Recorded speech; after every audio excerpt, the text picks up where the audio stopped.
Perkenalkan, nama saya Niko Marcelino. Saya ingin membacakan buku Negara Paripurna bab 2. Sejarah jatuh bangunnya bangsa-bangsa dan peradaban memberi pelajaran bahwa perkembangan suatu bangsa sangat ditentukan oleh karakter, etos, dan etika sosial bangsa yang bersangkutan.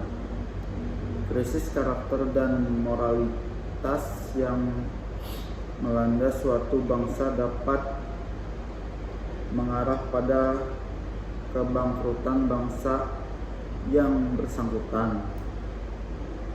Telah berlalu masa yang panjang ketika gairah keagamaan tidak memijarkan keisyafan berbudi dan tidak pula mendorong etos kerja dan semangat berbagi.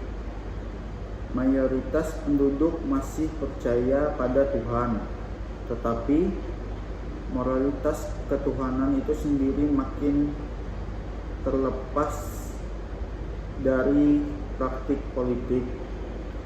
Kehidupan politik disuburkan oleh nilai-nilai rendah, kurang menumbuhkan nilai-nilai luhur. Praktik politik direedukasi sekedar menjadi perjuangan kuasa ketimbang sebagai proses pencapaian kebajikan bersama.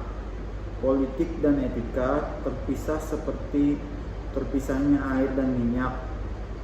Akibatnya kebajikan, dasar kehidupan bangsa seperti sibilitas, responsibilitas, keadilan, dan integritas runtuh. Kita perlu memperkuat kembali visi politik yang mempertimbangkan kenyataan bahwa krisis nasional yang terus membayang berakar jauh pada penyakit spirit dan moralitas yang melanda jiwa bangsa. Suatu usaha pemulihan perlu dilakukan dengan membawa nilai-nilai spiritual dan etis ke dalam wacana dan perilaku politik. Sila ketuhanan menekankan prinsip bahwa moralitas dan spiritualitas keagamaan berperan penting sebagai bantalan vital bagi keutuhan dan keberlangsungan suatu negara bangsa. Hanya saja, sebelum agama dijadikan panduan moralitas dan kejuangan politik, agama sendiri dituntut melakukan refleksi dan pembenahan diri.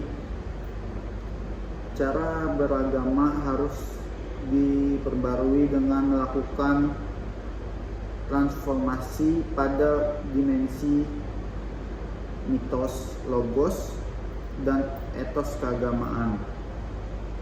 Mitos lama yang mempercayai bahwa kemenangan suatu kelompok keagamaan harus dibayar oleh kekalahan kelompok lain harus diakhiri.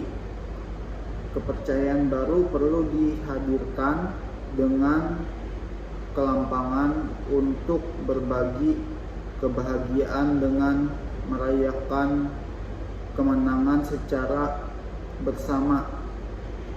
Pengetahuan dan pemahaman keagamaan perlu ditingkatkan dan diperkaya secara intertekstual dengan narasi-narasi lainnya, karena kedangkalan dan kepicikan merupakan pangkal fundamentalisme etos keagamaan juga perlu ditransformasikan dari etos